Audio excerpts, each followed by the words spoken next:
International social media Patel Prahlad भाई।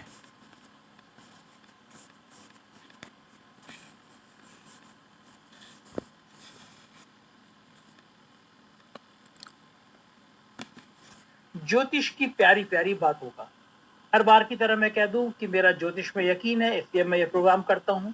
आपका यकीन हो देखिए, ना यकीन हो बिल्कुल मत देखिए, मेरा यकीन है इसलिए मैं करता हूं। राजीव जी पेशे से इंजीनियर हैं, काफी भविष्यवाणियां गलत हुई हैं, काफी सही हुई हैं। एक शेयर मार्केट के लिए उन्होंने 5-6 महीने पहले भविष्यवाणी की थी कि शेयर मार्केट में सुनामी आने वाली है, बहुत जबरदस्त नुकसान होगा। मेरे यूट्यूब चैनल पर पड़ी हुई आप देख सकते हैं, और जो उन्होंने कहा था लगभग वही हुआ। दूसरी बात उन्होंने कही थी कि ट्रंप के बनते ही, ट्रंप के ओथ पर उन्होंने कहा था हमारे प्रोग्राम में कि ट्रंप भारत की बहुत बड़ी बेइज्जती करेगा, और सबके सामने है कि किस तरह भारतीयों को हथकड़ी बेड़ियों में भेजा गया।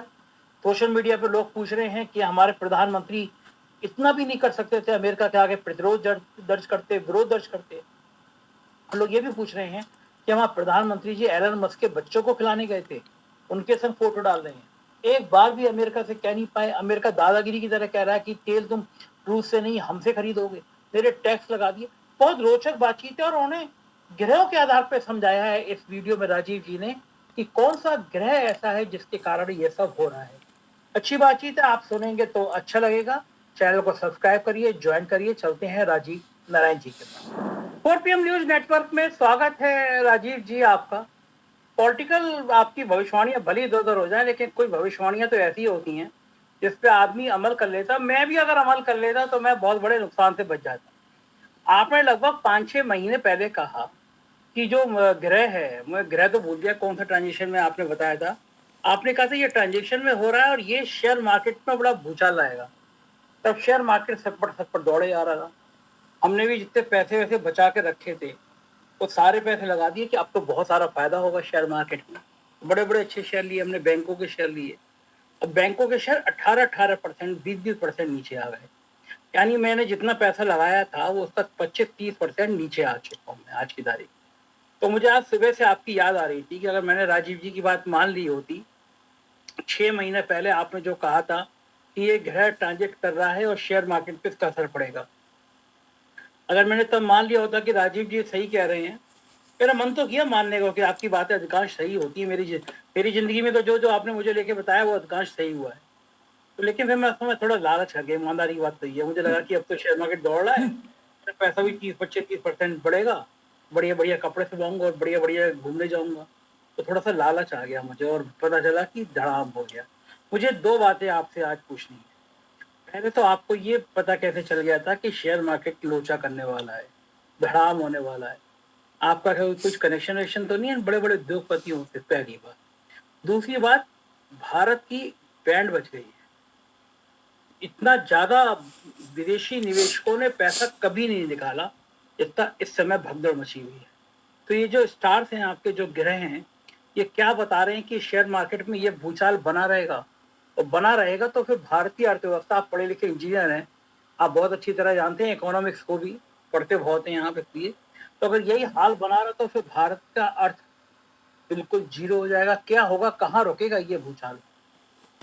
हाँ देखो संजय जी, सबसे पहली बात मैं अपने उसी बात पर आऊंगा लेकर के जो मैं हमेशा शुरुआत करता हूँ, बृहस्पति संहिता के उस कोड से। ग्रहों के अधीन ही ये संपूर्ण संसार है, ग्रहों के अधीन ही सभी श्रेष्ठ मनुष्य, राजनेता और अन्य महत्वपूर्ण व्यक्ति होते हैं। काल का ज्ञान भी ग्रहों के अधीन है और हमारे सभी कर्मों के फल को देने वाले भी ग्रह ही होते हैं। तो सबसे बड़ी बात यह है कि मैं अपनी उस प्रेडिक्शन पे आऊंगा जो 6 अक्टूबर के आपके प्रोग्राम में मैंने कही थी, और बकायदा राइटअप भी दिखाया था। उस समय भी दर्शक चेक कर सकते हैं, दर्शक हमारे बड़े विद्वान हैं, वो चेक करें सब। वो राइटअप भी मैंने हैंड रिटन दिखाया था। और मुझे ताज्जुब ये होता है संजय जी कि जो करोड़ों रुपए का पैकेज लेकर के बैठे बड़ी बड़ी कंपनियों के और म्यूचुअल फंड के बड़े बड़े फाइनेंशियल एनालिस्ट होते थे, जो बेचारे मिडिल क्लास और पब्लिक को मतलब बहका रहे थे, भड़का रहे थे इन्वेस्टमेंट करने के लिए, वो आज सारा मैदान छोड़ के भाग गए। कोई भी नहीं दिख रहा। मतलब आज मैं भी छोटा मोटा इन्वेस्टमेंट करता रहता हूं, तो मैं भी देखता रहता हूं इनके कुछ लोगों के चैनल को, तो उसमें देखा कि अब तो वो हाथ खड़े कर चुके हैं कि हमें नहीं पता अब कहां तक कत्लेआम होगा लोगों का, ये तक कहा है उन्होंने निरंतर। मतलब अभी पिछले फ्राइडे को बंद हुआ है, उसमें भी बाजार नीचे, बहुत नीचे चला गया है। तो ये, और जिस समय की मोदी जी और ट्रंप के साथ वो मीटिंग कर रहे थे, उस दौरान भी मतलब बाजार ने सेंस कर लिया कि क्या मामला, हम उस विषय पे आगे आएंगे। तो आप देखिए, प्रश्न ये आता है कि जो बड़ी बड़ी फाइनेंस की डिग्रियां लेकर के बैठे हैं एनालिस्ट, आज उनसे पूछो कि तुम इतनी बड़ी इतना बड़ा मतलब घमासान हो जाएगा, इतना बड़ा लॉस होगा देश की अर्थव्यवस्था के लिए भी और साथ साथ पूरी इन्वेस्टर कम्युनिटी के लिए। आज किसी को कोई, और इन लोगों को किसी को पता नहीं है कि कब इसमें सुधार आएगा, मतलब होपलेस हो चुके हैं सब। तो मैं आपको सबसे पहले उस कुंडली को दिखाता हूं जिस कुंडली के जरिए मैंने ये प्रिडिक्शन की थी। ये कुंडली है दर्शकों 2 अक्टूबर 2024 के सूर्य ग्रहण की कुंडली है, और इसमें बकायदा मैंने देखो शेयर मार्केट पे मार्किंग की हुई है। इसके अंदर ये 5वें घर से वैदिक जो मंडेन एस्ट्रोलॉजी के अनुसार, मंडेन एस्ट्रोलॉजी की किताब है, मंडेन एस्ट्रोलॉजी की किताब के अनुसार 5वें घर से स्टॉक मार्केट आता है, और दूसरा घर जो होता है हमारी इकोनॉमी का होता है। दर्शकों को मैं पढ़ के बता देता हूं, क्योंकि जिससे कि लोगों को ये ना पता लगे। मैंने एक आपका न्यूज लॉन्ड्री करके कोई एक चैनल है, उसमें उसने मेरी, मैं दर्शकों आज आपके साथ शेयर कर रहा हूं, मुझे नहीं पता उसने वो मेरी क्लिपिंग्स को, कई प्रोग्राम की क्लिपिंग को देखे वो मेरा मजाक उड़ा रहे हैं या मेरी तारीफ कर रहे हैं, लेकिन जो भी कुछ कर रहे हैं। अब जैसे मैंने अगर प्रियंका गांधी के लिए उसमें कहा कि ये एक मिशन लेकर के, एक मिशन के लिए राजनीति में आई हैं, तो उनको ताज्जुब हो रहा था कि भाई ज्योतिष में, कुंडली में ये कैसे देखा जा सकता है कि मिशन, नैतिकता। एक मिनट रुको राजीव जी। असल में मैं न्यूज लॉन्ड्री की बड़ी इज्जत करता हूँ, कुछ बड़ी मेहनत से वो रिपोर्टिंग भी करते हैं, मैं उनका आज भी प्रशंसा करता हूँ। लेकिन समस्या दूसरी थी उनकी। और दिल्ली में बैठे हैं, बड़ा नाम है दिल्ली के, कुछ मीडिया हाउस को गुमान होता है कि वो दिल्ली में बैठे हैं, उनको गलतफहमी है कि वो ही चलाते हैं। तो उनको लगता है कि छोटे से जिले से उठ के एक पत्रकार आया, लखनऊ में बैठा है, 1.25 साल से वो नंबर 1 है कंटिन्यू, उसके सब्सक्राइबर न्यूज लॉन्ड्री 20 लाख पे और हम 70 लाख पे।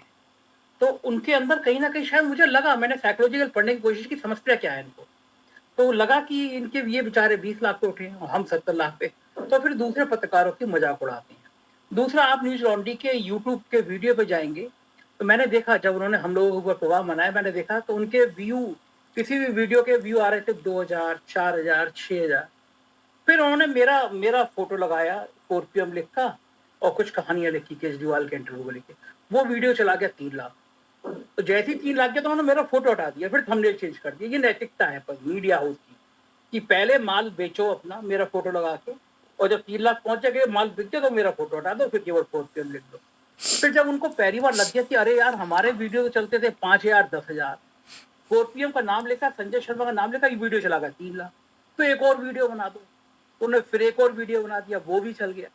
तो मुझसे मेरे मित्र ने कहा कि यार तुम कितने तकदीर वाले हो कि देश में लोग तुम्हारे नाम से अपनी दुकान चला लेते, तुम्हारा फोटो लगा के 4 PM लिख के दुकान चले जाते। तो मैंने भगवान को धन्यवाद दिया कि ऐसे लोग और पैदा हों, या मेरे को इतनी कृपा बनाए रखो कि मेरा नाम और मेरा फोटो लगा के इस तरह न्यूज लॉन्ड्री टाइप के चैनल और मेरा बखान करते रहे, मजाक उड़ाते रहे, क्योंकि उनका चल नहीं पा रहा। अब देखिए, दर्शक हैं ये दर्शक कोई ऐसा नहीं है कि आप कोई कहानी बता दोगे, आप हम दिन भर ढोल पीटते रहे कि हम ईमानदार, हमने रिपोर्टिंग करी। दर्शक खुद जानता है कि कौन ईमानदार है, कौन सच्ची रिपोर्टिंग करता है, कौन किस पार्टी से अलाइन है। हम तो कांग्रेस की भी बैंड बजाई, हमने समाजवादी पार्टी की बनाई, हमने केजरीवाल की बजाई, सबके गवाह हैं। कुछ चैनल कुछ पार्टियों के खिलाफ एक शब्द बोलते। हमारे यूट्यूब पे आप एक पार्टी नहीं दिखा सकते जिस पार्टी के खिलाफ हमने बातें ना की हों। तो ये आपने जिक्र किया न्यूज लॉन्ड्री का, तो मुझे बात याद आई। तो उन बेचारों की ये कुंठा है कि उनके वीडियो चलते नहीं है। हमारा नाम लेके अगर उनका माल बिकता है तो बिक जान दीजिए राजीव, ये भी भगवान की उनकी कृपा है। बिल्कुल।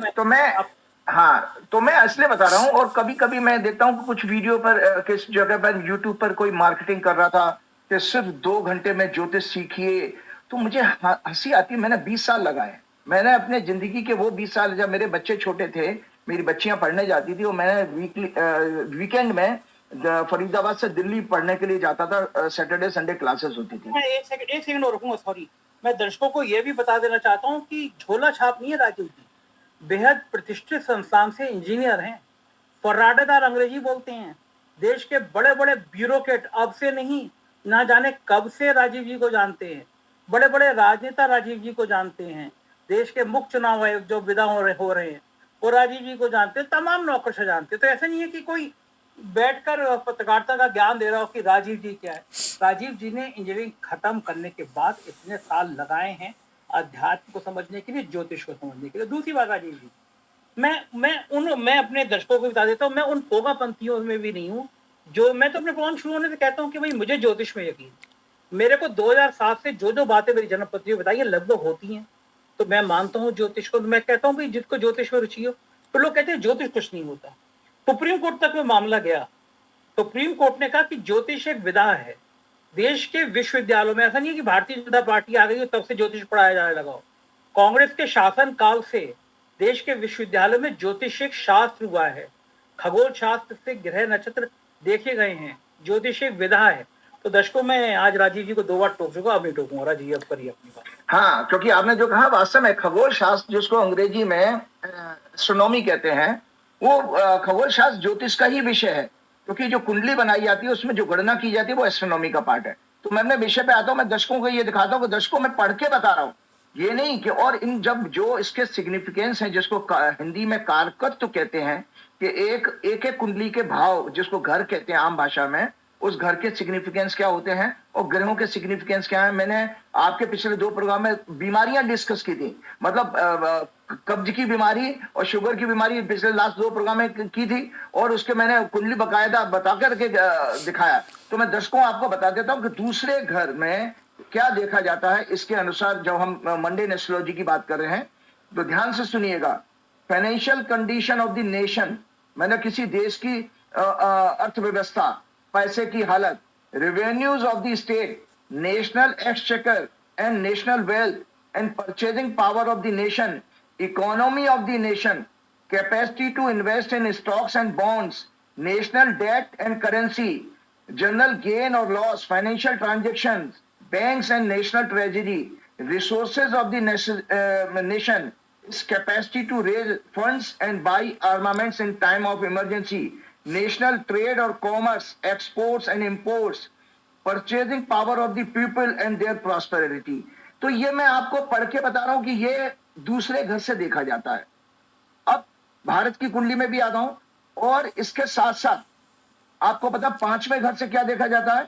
Children, birth rate, educational facilities in arts, all forms of national pleasure, enjoyment, entertainments, theater, cinema halls, community parks, actors and actresses, artistic activity of the nation, sports, public parks, speculation and stock exchange.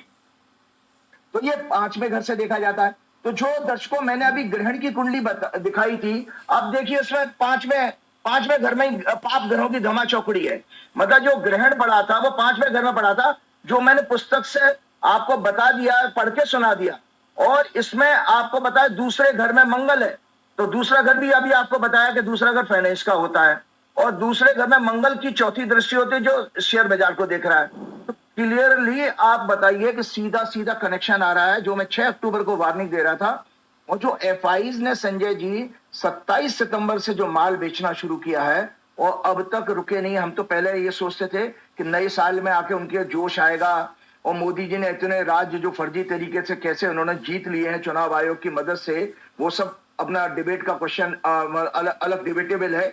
तो लेकिन उसके बावजूद भी बाजार में कोई उत्साह नहीं आया। विदेशी निवेशकों को कोई फर्क नहीं पड़ा। उनको पता है कि देश किस तरह से गर्त में जा रहा है और जाने वाला है। क्योंकि जब तक आप 80 करोड़ से ज्यादा लोगों को बेवकूफ बना के 5 किलो अनाज पे भ्रमित करते रहोगे, और प्रोपेगेंडा, जो मैंने लास्ट प्रोग्राम में आपके फेक न्यूज का बताया कि कैसे प्रोपेगेंडा कैंपेन के जरिए आप देश में गुडी गुडी तस्वीर दिखा रहे हो, और सबसे ज्यादा दुर्गति होती है मिडिल क्लास की। देखो गरीब तो गरीब है ही, लेकिन संजय जी मान के चले सबसे ज्यादा दुर्गति मिडिल क्लास की होती है। क्यों?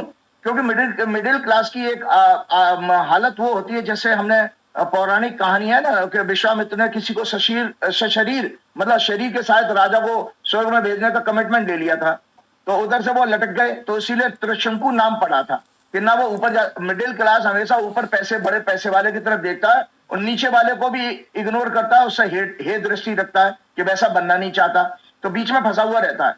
और यही क्लास ऐसा है जो सबसे ज्यादा वोकल है, जो आपकी मतलब सोसाइटी को इन्फ्लुएंस कर सकता है अपनी, क्योंकि इंटेलेक्चुअल तो होता है लेकिन ये भी सुस्त और मतलब कामचोर, निकम्मा और लालची और स्वार्थी हो चुका है। तो ये आपके सामने मैं बता रहा हूं दर्शकों, ये मैंने रिटन आपके पिछले प्रोग्राम में भेजा था। मैं उस पोर्शन को पढ़ के सुनाऊंगा जो मैंने, ये वापस दोबारा आप लगाइएगा, देखा है क्या। मैंने इस हॉरोस्कोप पर डिस्कशन करते हुए ये भी कहा था कि स्टॉक मार्केट के और स्कैंडल खुलेंगे, प्राइस मैनिपुलेशन, स्टॉक मार्केट में भारी गिरावट से आम निवेशकों को भारी नुकसान होगा। ये 2 अक्टूबर का इंडियन टाइम के अनुसार ग्रहण 9:13 पर शाम को रात 9:13 पर पड़ा है। ये इंडिया में नहीं दिखा, पर एस्ट्रोलॉजी के एंगल से इसका जियोपॉलिटिक्स पर और देश पर अवश्य प्रभाव पड़ेगा, क्योंकि एस्ट्रोनॉमी की घटना तो है। ये मतलब इससे हमारी एक चीज पूरी हो गई। बहुत सारे जोशी और संत महात्मा पंगा पंडे ये कहते हैं अरे भाई ग्रहण हमारे यहाँ नहीं दिख रहा। इससे ज्यादा बड़ा क्लासिकल एग्जाम्पल नहीं होगा कि अगर ग्रहण पड़ा है तो विश्व में कहीं भी उसका ग्रह का असर जरूर आएगा, क्योंकि ग्रहण तो ग्रहों से बन रहा है ना, जो आपके जग में दिखाई दे रहा नहीं दे रहा हमारे अब, क्योंकि सन के मूवमेंट से दिनों रात बदलते रहते हैं, कहीं सनसेट होगा कहीं सनराइज होगा, उससे कोई फर्क नहीं। लेकिन और मैंने साथ में इसमें यह भी लिखा, इसका प्रभाव 3 से 6 महीने रहता, क्योंकि ये आंशिक क्या नाम है सूर्य ग्रहण था। तो अब आप देखिए 2 अक्टूबर को पड़ा है, नवंबर दिसंबर जनवरी फरवरी, नवंबर दिसंबर जनवरी फरवरी, अभी 4था महीना है बाबूजी, और लगातार ग्रहण का उस असर आ गया। तो मेरी वो बात भी पूरी हो गई जो मैंने गणना में बताई कि 3 से 6 महीने तक इसका असर रहेगा, और असर दिखाई दे रहा है। और बकायदा मैंने इसमें पीछे की तरफ राइटर में लिखा इंडिया के चार्ट में, ये वेरी इंपॉर्टेंट इसमें दर्शकों लिखा हुआ, वो आप देख लीजिएगा। इंडिया के चार्ट में ये Eclipse stock market, entertainment, sports, education के हाउस में पड़ रहा है। अतः इन सेक्टर्स से रिलेटेड मैटर्स में स्कैंडल एक्सपो होंगे, महत्वपूर्ण लोगों के रिजाइन का योग है। इंडियन स्टॉक मार्केट के लिए आने वाले 3 से 6 महीने अच्छे नहीं होंगे, और मीडिया के ऊपर भी संकट आएगा। तो ये दर्शकों में इसलिए बात बता रहा हूं, कभी कभी हम कुछ जोशियों को देखते हैं जो बड़बोले होते हैं, आते हैं यूट्यूब पे बहुत सारे अपने प्रोग्राम, सबको अधिकार है, जो 1-2 राज्यों की भविष्यवाणी अगर सही हो जाए तो फिर बहुत बड़ी रील बनाने, बड़ी बड़ी अपने हाँकने लगेंगे, उनको लगेगा, जबकि राज्यों के चुनाव किस तरह से हो रहे हैं। मैं आपको एक आज इलेक्शन कमीशन का एक स्टेटमेंट सुना रहा हूं, वो मैंने कभी न्यूज़पेपर में पढ़ रखा था, मार्क कर रखा था, मुझे याद था, मैंने किसी दिन शेयर जरूर करूंगा।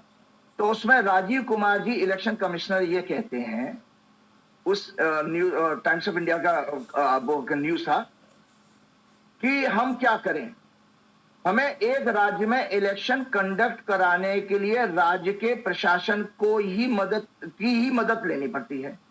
चीफ इलेक्शन कमिश्नर ये कह रहे हैं कि हम क्या करें, वी आर हेल्पलेस, हमें इलेक्शन कंडक्ट कराने के लिए जिस स्टेट में इलेक्शन है वहीं के हम लोकल मशीनरी, लोकल प्रशासन की हेल्प लेते हैं, और बस इसी में सारा जवाब छिपा हुआ है घोटाले का। और वही हो रहा है, यही भाजपा का अपने शासित राज्यों में दोबारा चुनाव जीतने का सबसे बड़ा वो है आपका सूत्र, कि वो इलेक्शन कमिश्नर कह रहा मैं क्या करूं। अब इलेक्शन कमिश्नर जब आप जाते हो कंप्लेन करते हो, वो कहे जी हमने तो कानून का पालन किया, कानून का पालन तो किया, बल्कि बात ठीक है, क्योंकि उसके जो पीठासीन अधिकारी ने वहां से रिपोर्ट और घपला जो किया वो उसको तो वेरीफाई कर रहा है, इलेक्शन कमीशन करेगा अंतिम निर्णय जब तक कि लोकल ब्यूरोक्रेसी को एक्सपोज करने वाला कोई कांड ना हो, कोई जांच ना बैठाई जाए। तो ये सब हो रहा है। तो इन चंद जोशियों को मैं एक आगाह करना चाहता हूं, जो 2-4 राज्यों की भविष्यवाणी और फर्जी कुंडली लेकर के आ जाते हैं। अभी किसी मेरे मित्र ने एक राहुल गांधी की कुंडली भेज दी, वो प्रोग्राम में कोई कह रहा है मिथुन लगन की कुंडली है। मैंने माथा पकड़ा, मैंने कहा यार कैसे पागल लोग हैं, जो मर्जी चाहे आकर के बोल दोगे सोशल मीडिया में। राहुल गांधी की तुला लगन की कुंडली है, वो मिथुन लगन कह रहा है, मिथुन होता 3 नंबर और तुला होता 7 नंबर। तो ऐसे ऐसे लोग हैं। कोई योगी आदित्यनाथ की गलत कुंडली लेके आ जाए, कह देगा जी प्रधानमंत्री बनेंगे। और बाबा का तो मैंने पहले ही आपके प्रोग्राम में कहा कि भारत की कुंडली अलाउ करती नहीं है इंडिया के चार्ट में कि किसी जो है संत महात्मा, ये भारत की कुंडली है। और भारत के लिए आने वाला समय बहुत खतरनाक है, जो मेरा आज सब्जेक्ट में इसी क्वेश्चन से रिलेटेड है। मैं आपको बताने वाला हूं कितना खतरनाक समय आता। तो मैंने कहा कि ये जो ज्योतिषी हैं इनसे मैं पूछना चाहता हूं कि ये संत महात्मा ज्वलंत विषयों पर, ज्वलंत विषय क्या है?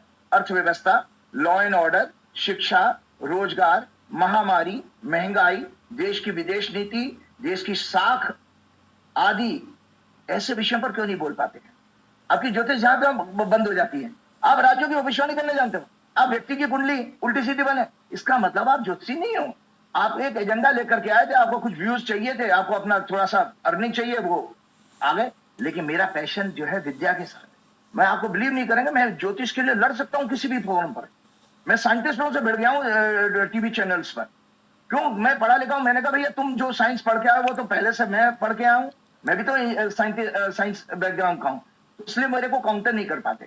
तो मैंने कहा कि तब देखिए, वो अगर आपको इन सब्जेक्ट पर जानकारी होगी तभी आप राजगुरु राजज्योतिषी बन सकते हो, क्योंकि राजा को राजा की पॉलिसी पर आप तभी गाइड कर सकते हो। और देखिए कितना पढ़ता लिखता हूँ, एक आज किताब दिखा रहा हूं मैं मोदी जी की तरह से, टोटल पॉलिटिकल साइंस में तो मैंने डिग्री हासिल नहीं करी है।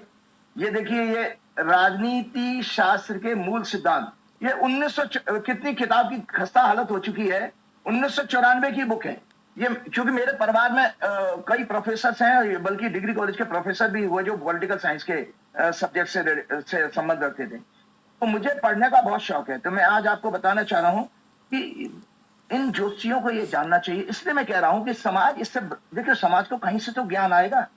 आप बोलोगे नहीं, बताओगे नहीं, तो समाज सीखेगा कैसे, कैसे गाइड हो? तो मैं आपको बता रहा हूँ, वाराहमिहिर जो राजा विक्रमादित्य के राजगुरु थे, उन्होंने जो ज्योतिषियों के गुण बताए हैं, मैं उनको पढ़ के सुना रहा हूँ। गणितेषु प्रवीणो यः शब्द शास्त्रे कृत श्रमः न्यायविद बुद्धिमान देशाति कालज्ञो जितेंद्रिय उवापहो पटु होरा स्कंद श्रवण सम्मतः मैत्र सत्यताम याति तस्य वाक्यम न संशय। मतलब बारहवें ऋषि कहते हैं उसके पास मैथमेटिकल एबिलिटी होनी चाहिए किसी ज्योतिष की गणना में, डिलीजेंट हो, लैंग्विस्टिक हो, मतलब उसको कई भाषाओं का ज्ञान हो, न्यायविद हो, जुडिशियल बैलेंस करना जानता हो, so that he can synthesize conflicting indication of planetary witnesses and yet reach a sound judgement. Intelligent होना चाहिए। One needs to knowledge about geography, the tradition, the culture and social condition, मतलब knowledge of psychology and sociology भी उसको ज्ञान होना चाहिए। योगी होना चाहिए, उसके ऊपर सेंसरी कंट्रोल होना चाहिए। कि सेंसरी कंट्रोल कैसे कहते हैं कि आप सत्ता के तलवे चाटने वाले नहीं हो, क्योंकि सत्ता क्या है, माया है, और मेरे को कोई प्रभाव नहीं करता। जबकि देखो, आप दर्शकों को पता है कि मैं हर पॉलिटिकल पार्टी के बारे में बोलता ही हूँ, बीजेपी के साथ मेरा उठना बैठना, लेकिन मैंने उनकी जो कमियां उनकी कुंडली में है वही बताता हूँ कि व्यक्तिगत तो मेरा किसी से कोई द्वेष भाव है नहीं। तो और the ability to look at an event from many angles, इसको आर्ट ऑफ इंटरप्रिटेशन कहते हैं। मतलब एक चीज को समझाना है मुझे, आज मुझे अर्थव्यवस्था को बस समझाना है, तो मैं देखिए इतना 20 मिनट क्यों लगाए हैं, क्यों मुझे सब्जेक्ट को पूरे लोगों को समझाना है कि देखिए कि, और फियरलेस स्पीच होना चाहिए। वो भगवान ने हनुमान जी की भक्ति की वजह से मुझे दिया कि मुझे जो कहना है, क्योंकि जो सत्य है वो मुझे बोलना आता है। और प्योरिटी होना चाहिए, स्पिरिचुअल पर्सन होना चाहिए। तो प्योरिटी ऑफ हार्ट है मेरे अंदर बिल्कुल, क्योंकि मेरे को विद्या से प्यार है, अपनी प्रतिष्ठा से प्यार नहीं है। मैं कमेंट सुनता भी नहीं, देखता भी नहीं हूँ क्या लोगों ने लिखा, let them express their opinion. वही हम किसी को रोक नहीं सकते, उनको जिसको जैसा सब्जेक्ट समझ में आए वो बोलेगा, बताएगा, मुझे कोई दिक्कत नहीं है। लेकिन मुझे सब्जेक्ट को बताना है और सत्यता के साथ बताना है। तो आज मैं इसीलिए बात कर रहा हूँ। मुझे दुख ये होता है कि आज भी वो फाइनेंशियल एनालिस्ट और स्टॉक मार्केट के बड़े बड़े दिग्गज ये नहीं कह सकते कि ये फॉल कहां तक रुकेगा। लेकिन मैं आज आगे आपकी भविष्यवाणी करने जा रहा हूं। दर्शकों, ये जो इंडिया की कुंडली है जो मैंने आपको दिखाई है, दर्शकों आज एक कुंडली और मैं दिखाने जा रहा हूं। ये कुंडली, मंगल राशि बदल रहा है भारत के चार्ट में, सॉरी मंगल जो है कि दशा शुरू होने वाली है। ज्योतिष का सिद्धांत है संजय जी कि आपकी कुंडली में कैसे ही ग्रह बैठे हों, उन ग्रह का परिणाम जब तक नहीं आपको मिलेगा जब तक ग्रह की दशा नहीं आ जाए, उसको अंग्रेजी में कहते हैं उस प्लेनेट का इन्फ्लुएंस का पीरियड नहीं आ जाए। जैसे कि हम दशा का इफेक्ट आम भाषा में लोगों को ये समझाते हैं कि आपने छत का पंखा लगा रखा है सीलिंग पे, आप नीचे बैठे हैं, उसकी हवा आपको महसूस नहीं हो रही क्योंकि पंखा बंद है। जैसे ही स्विच ऑन करते हो पंखा चल पड़ता है, आपके ऊपर हवा आने लगती है।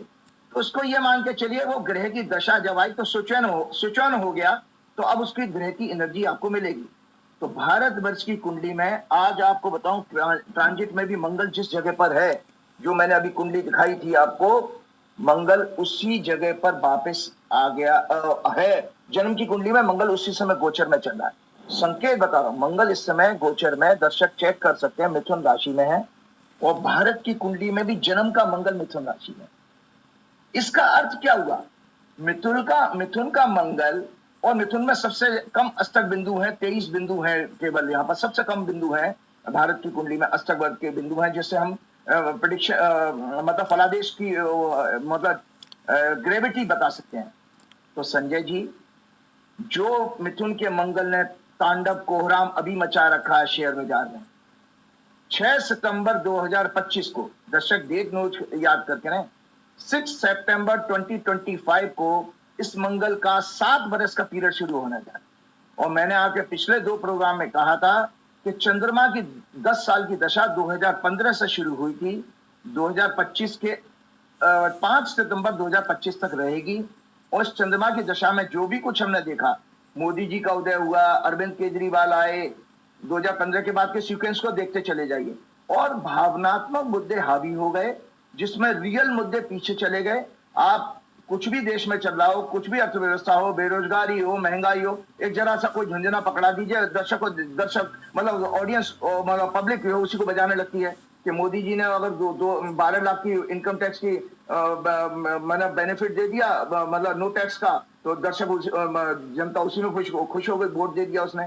किसी को 2100 रुपए महिला को अनाउंस कर दिए महिलाओं के लिए, उसी में हो गए। तो आपने भावनात्मक, या आपने हिंदू मुसलमान करा दिया, बटोगे कटोगे करा दिया, या आपने यूसीसी बिल का, जो भी मुद्दे आए तो भावनात्मक आए। और मैं बार बार बता रहा हूं, मंगल जो है लॉजिक और रीजनिंग का सिग्निफिकेटर होता है, और 5वें घर से लॉजिक और रीजनिंग भी देखी जाती है। दर्शकों, आने वाला समय जो है, जो हालात अभी बन रहे हैं देश में, आर्थिक इमरजेंसी बनने के हालात पैदा हो जाएंगे, फाइनेंशियल इमरजेंसी, जिसका संकेत दर्शक आज सुन लें। कल के एक न्यूज में मैंने देखा था, बंबई में कोई कोऑपरेटिव बैंक के, आरबीआई ने उसको कोऑपरेटिव बैंक को फर्दर इन्वेस्टमेंट करने के लिए बंद कर दिया है, और उसको ऊपर लोग विड्रॉल भी नहीं कर सकते, एफडी नहीं तोड़वा सकते, इस तरह की, इसी तरह की हालत इस समय देश के बड़े बड़े बैंकों की हो चुकी है। उसका कारण ये है, उसका कारण सबसे बड़ा ये है कि भारत में अभी देखिए, भारतीय शेयर मार्केट का मार्केट कैपिटलाइजेशन $4 ट्रिलियन से नीचे चला गया है, जो पिछले 14 महीने का लोएस्ट लेवल है। भारतीय रुपया लगातार गिर रहा है। अभी नए गवर्नर ने $13 बिलियन बाजार में बेचे हैं। अभी रुपए को संभालने के लिए जब 89 पर पहुंच गया था ना डॉलर, रुपया 89 रुपीस का के बराबर $1 हो गया था, उस समय आरबीआई के गवर्नर ने $13 बिलियन बाजार में बेचे रुपए को, तब 70 पैसे चढ़ा है रुपए को बचाने के लिए। लेकिन उसका नुकसान क्या हुआ? उसका नुकसान ये हुआ, रुपए को बचाने के लिए, जिससे मार्केट में लिक्विडिटी प्रॉब्लम और बढ़ गई, बैंकों के पास पैसा खत्म होता जा रहा है। एफआईज ने सबसे ज्यादा बैंकिंग सेक्टर में बिकवाली की है। आप कह रहे हैं ना बैंक वगैरह में आपने लगा रखे, सबसे ज्यादा बैंकिंग सेक्टर में बिकवाली करी है। हालात यह है कि सरकार, आरबीआई के सभी प्रयास रिलायबल नहीं है और बेअसर साबित हो रहे हैं। देश की भोली भाली जनता, देशद्रोही गोदी मीडिया, अंधभक्त, आरएसएस, वीएचपी और तलवे चाटने वाले अफसर, ये जाने या न जाने, परंतु विदेशी निवेशक, बैंक, संस्थाएं इस सत्य को जान चुकी हैं। देखिए, एफआई जो है इमोशन से नहीं आते हैं यहाँ पर, वो आपको प्योर बिजनेसमैन में पैसा लगाने आते हैं। उनको पता है कि भाई ये तो अब खड्डा खुद चुका है और भरने वाला नहीं है, कितना ही कोई प्रयास करे। तो ये मैंने आपको इसलिए बताया कि देखिए, एफआईज की होल्डिंग स्टॉक मार्केट में पिछले 10 वर्षों के, जो एफआईज की होल्डिंग 94 में जब लिबरलाइजेशन हुआ तब एफआईज ने हमारे देश में आना शुरू किया। 94 है उनके मनोहर, क्या नाम है आपके, नरसिम्हा जी के बाद की बात है सारी। एफआईज की होल्डिंग पिछले 10 वर्ष के लोएस्ट लेवल पे आ चुकी है। लगभग आप सोचिए, अभी तक इस जनवरी मतलब इस साल में 2025 में 1,70,000 करोड़ से ज्यादा पैसा निकाल चुके हैं ये। तो ये देखिए, ये कहां से ज्यादा, सिस्टम में पैसा आज नहीं है। तो इसलिए अब आने वाले टाइम में आपको दिक्कतें ऐसी आएंगी कि आपकी योजनाएं सारी रुक जाएंगी। फर्दर जो आपका फरवरी का महीना है और मार्च के महीने में भारत सरकार को जो विदेशों से कर्जा उठा रखा उसकी ब्याज की किस्त देनी पड़ेगी। आपके जो बड़े बड़े उद्योगपतियों ने नाम गिरा उनकी भी ब्याज की किस्त देनी, तो फिर और फाइनेंशियल क्रंच आएगी। तो बाजार जो अगली प्रेडिक्शन मैं देने जा रहा हूं कि बाजार के लिए ये एक और है, ये कुंभ संक्रांति की कुंडली है। अभी 12 फरवरी को सूर्य ने राशि बदली है, मकर से कुंभ में गया। 14 जनवरी को मकर में आया था, तो मकर संक्रांति हम मनाते हैं। और इसमें कन्या लगन बना है, और कन्या लगन ही पीड़ित है। और कन्या लगन भारत की कुंडली जो दर्शकों मैंने दिखाई है वो शेयर बाजार का है। तो इसमें in India chart very bad for economy, stock market as Virgo and Mithun राशिज बोथ आर एफ्लिक्टेड बाय पाप ग्रहास। तो मतलब दोनों, ये मिथुन राशि और कन्या राशि जब जब पीड़ित होंगी भारत की कुंडली में, तब तक देश की अर्थव्यवस्था और स्टॉक मार्केट से रिलेटेड बुरे बुरे समाचार आएंगे। रोज भारत के बाजारों में, मतलब अब ये वो समय आने वाला है संजय जी कि इस बॉम्बई स्टॉक एक्सचेंज के बाद लोगों की भीड़ इकट्ठी होना शुरू हो जाएगी। लोग इस तरह से प्रदर्शन करने लगेंगे क्योंकि अब कोई उम्मीद दिख नहीं रही है। कोई माई का लाल इस समय प्रेडिक्ट नहीं कर सकता, क्योंकि भारत सरकार धीरे धीरे हालत हाथ पैर छोड़ देगी इस समय, जो बुरा हाल है। और सबसे बड़ी बात यह है, देखिए कि जो मोदी जी हमारे अभी यात्रा करके आए। हाँ, एक और चीज में जानकारी बता दूं, फिर उसके बाद मैं इस प्रश्न, दरअसल कहानी हमारी 26 मई 2014 को लिखी गई थी। ये दर्शकों मैंने पिछले प्रोग्राम में भी कहा था कि 26 मई 2014 को लगभग 6 बजे मोदी जी ने जिस लगन में शपथ ली थी, मैंने दर्शकों आपके प्रोग्राम में ही कहा था कि मोदी जी का शासनकाल आपदा साबित होगा। वो आपदा ही है। देखिए, किसी भी राजा के लिए आज वर्ल्ड में, देखिए दुनिया में कोई ये आप मसल पावर तो दिखा नहीं सकते हो। मसल पावर दिखाने वाला रशिया 3 साल से यूक्रेन को खत्म नहीं कर पाया। 3 साल लगभग होने वाला है युद्ध को। तो इस समय के वर्तमान युग में जो अर्थव्यवस्था में फेल होगा वो राजा फेल होगा। तो मोदी जी का फेलियर होना मोदी जी के कार्यकाल में। और एक जानकारी बता देता हूं, अभी एक 2 दिन पहले आया कि भारत जो है भ्रष्टाचार के इंडेक्स में 96 नंबर पर पहुंच गया। और भ्रष्टाचार के इंडेक्स में 96 नंबर पर पहुंच गया। और आपके मोदी जी कहते हैं, और दूसरे लोगों कहते हैं भ्रष्ट। तो भाई कैसे डिसाइड करोगे जब आप किसी के खिलाफ जांच होने नहीं दोगे? अदानी के खिलाफ कोई जांच हुई नहीं, सेबी के चीफ को हटाया नहीं गया, और जितने भी आप विपक्ष के नेताओं के ऊपर ईडी सीबीआई के छापे लगे, यहाँ पर तो किसी का कुछ खिलाफ हुआ नहीं है। बल्कि आपको बताऊं, सीएजी, एक मिनट, ये टाइम्स ऑफ इंडिया की दर्शकों, मेरी अपना ओपिनियन नहीं है, ये टाइम्स ऑफ इंडिया का एडिटोरियल मैंने काट के रखा। A CAG report last year highlighted that the scheme raised, ये आयुष्मान भारत के ऊपर जो बहुत बड़ा स्कैंडल है उसके बारे में CAG ने रिपोर्ट दी थी। CAG report last year highlighted that the scheme is riddled with corruption. Empaneled hospitals in many states were found flouting prescribed standards, impacting the quality of their services. Most important, there are not enough empaneled entities to meet the needs of our population. For instance, a state like Bihar has just 1.8 empaneled hospitals per lakh population. Private hospitals in many states have curtailed services, given payment delays on account of insufficient fund allocation by government. Also, the scheme doesn't cover outpatient care, OPD care, though a study has found that